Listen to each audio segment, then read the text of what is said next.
back at it from the puffing dragon Zen master that I am today, I look at it more as a character flaw.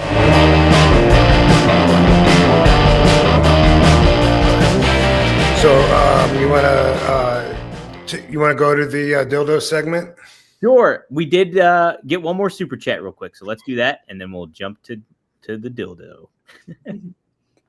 Frankie Teresa always asks the good questions. Were you legit cocky in ECW? Yes. I was. I mean, Yeah.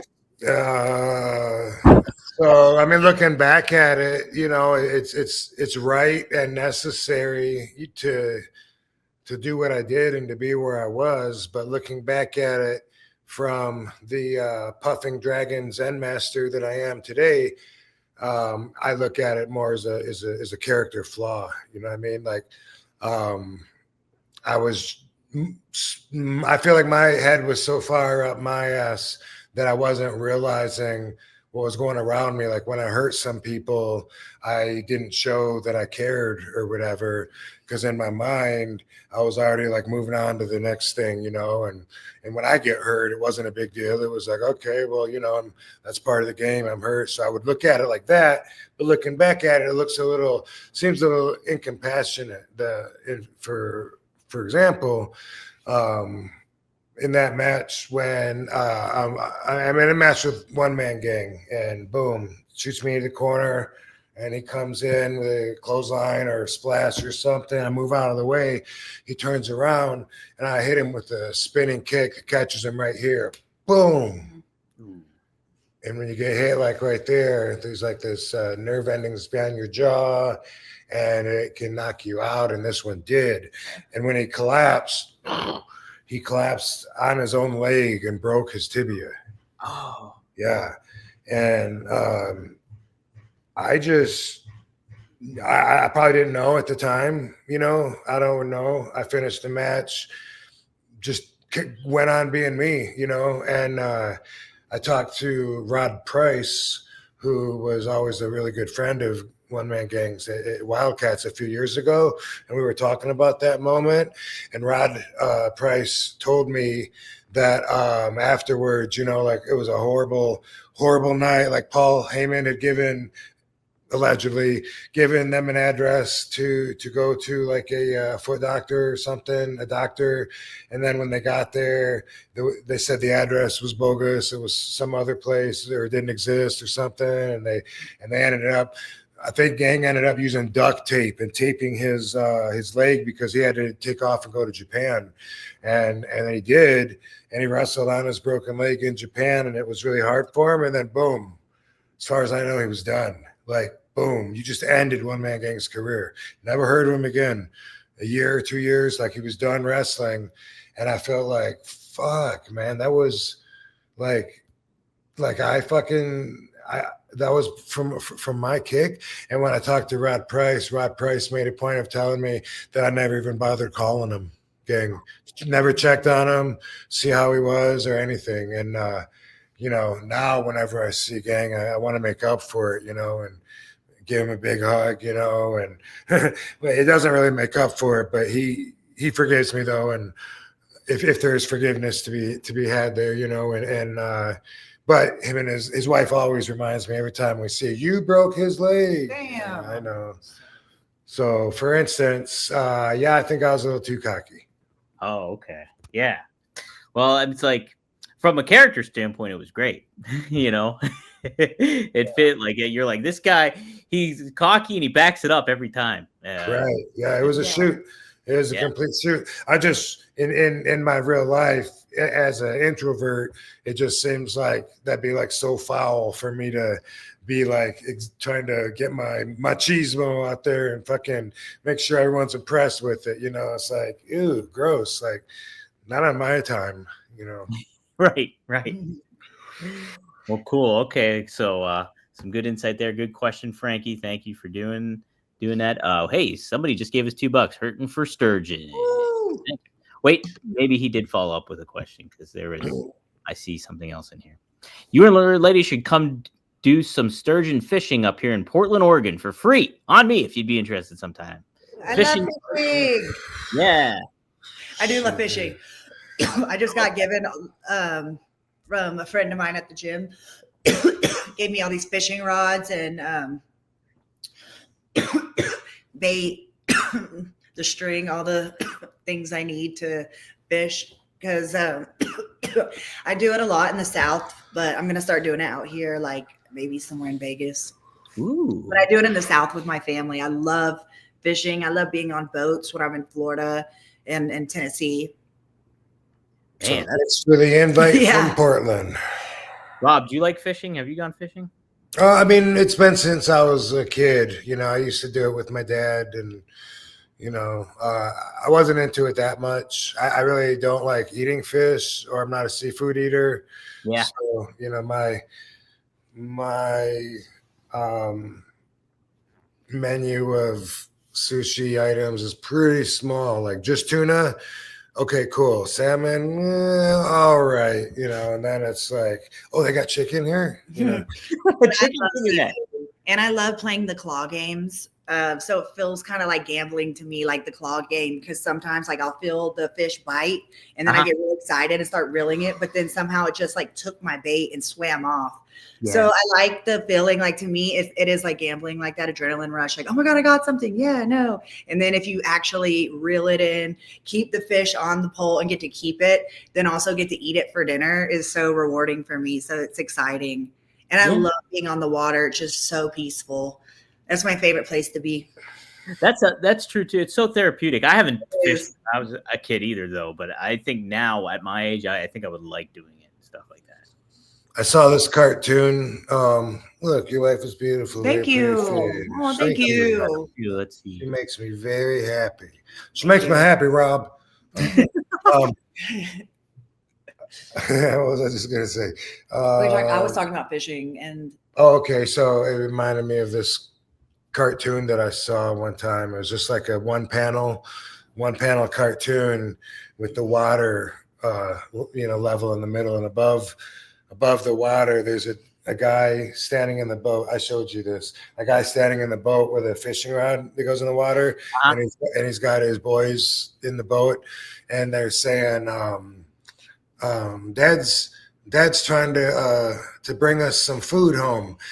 Something like that. That's grammatically sounds like it's fucking fucked up. But Dad's like Dad's bringing food home for the family, and then you go under the water and you see the fish that's like about to bite the hook, and he's got a bunch of little fish behind him, and they say the exact same thing. Dad's bringing some food home to the family. Yeah. That is sad. Dang it. Yeah, I felt like crying when I saw it. Yeah, it's so sad. That was the hardest part. Well, the hardest part to me about fishing is just taking something's life that's fighting for it and wants its life, but I make sure to eat it when I catch it. And also, like I was saying, sometimes they come through and take my bait and then they just keep swimming and I don't even catch them. So I feel like I feed like 20% more random fishes than I catch. So I hate eating some fish families. What about like when people like just pull them off the hook and throw them back in the water? Now they got a big hole in their face where a hook like sometimes they're okay. Yeah, sometimes you can just unhook them and throw them back. Like we do that with catfish. Aren't they handicapped for the rest of their life? Sometimes. Well, I didn't do it with catfish, but I saw someone do it. Anthony did it and threw it back in because. Have you ever been catfished? But anyway, their explanation was they'll be okay. They could have just been telling me that, so I wasn't upset. They get a piercing. They can get a piercing and put in there. Yeah, but even going through that experience makes me appreciate meat and fish so much. Like seeing it go through that process makes me never want to waste anything. Yeah. Like if that motherfucker's going to fight for its life, then I definitely am not going to cook it and leave it in the fridge. Yeah. It's getting ate. Heck yeah. I know. I grew up in a big hunting town. I never hunted, but I know a lot of people did, and they would, obviously make use of the deer. Some people would be idiots, though, and just shoot the deer and not do anything with it. Horrible. I know. My dad would trick me with that. Growing up in Georgia, he would feed me chili. And then I was like, this chili's so good. And Dad would be like, yeah, this is deer meat, baby. I'm like, ah, like if I was doing that before I started eating it, but Yeah. he'd wait till I put it over before, and then he'd tell me. Yeah. That was part of my childhood too. Like once in a while, it's called what? Venison. Yeah. And people always loved it, and I would always, it was hard to eat just knowing it. It's Yeah. weird though. Yeah. Just like because I wasn't brought up to eat certain, like what is it? Like duck, for instance. You know what I mean?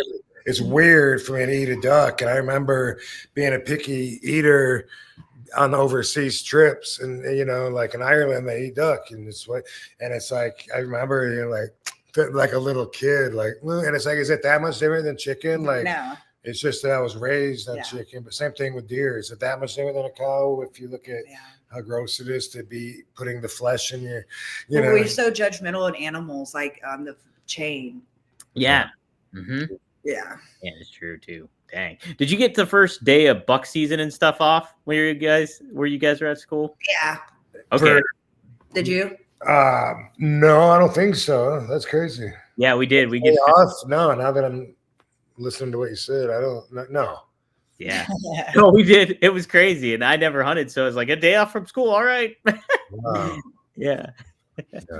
And in the South, they closed school for like half an inch of snow, and y'all probably in Michigan had to like have 15 feet of snow before they'd cancel school. Right.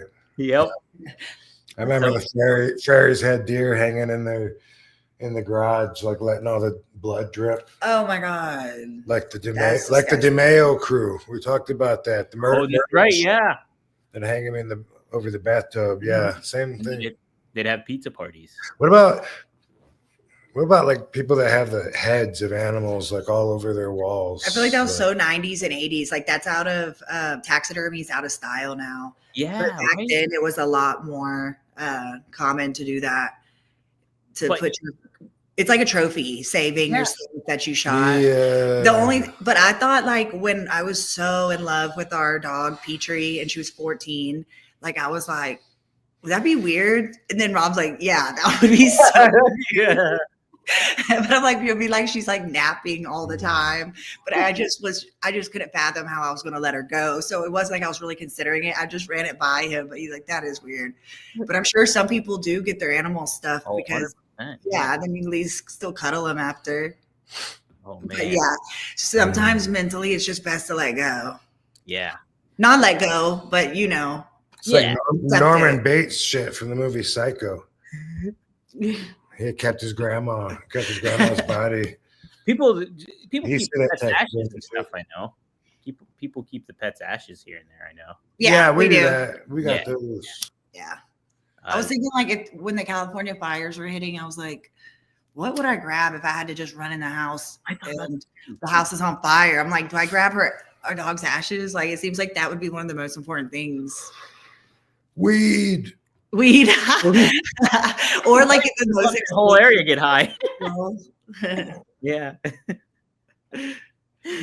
I know. I thought about that too. I was like, what would I grab if I was in a rush like that? Yeah.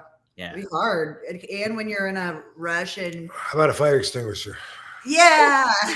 But when you're in a rush too, it's hard to think clearly. Yeah, absolutely. Yeah. Let's say hi. There's Barbie.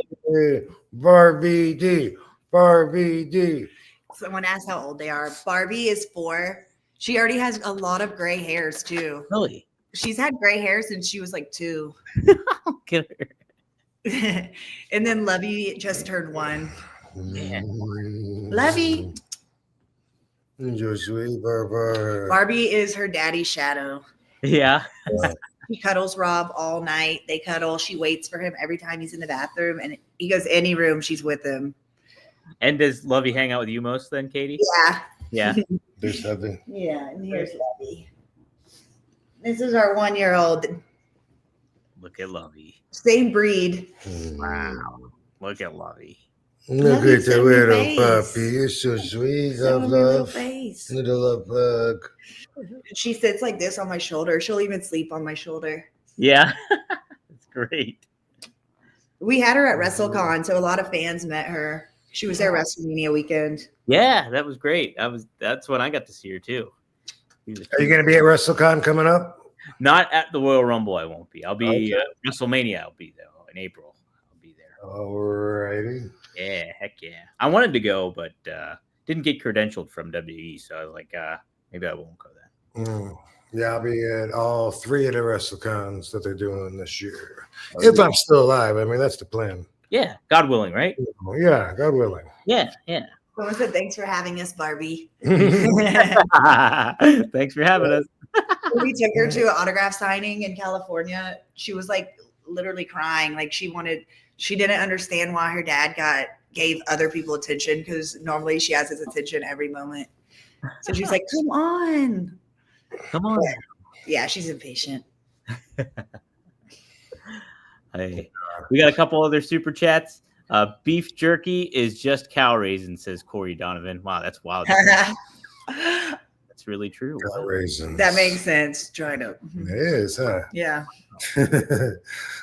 Understandably, if so, you were the best. I wonder what Frankie meant by that.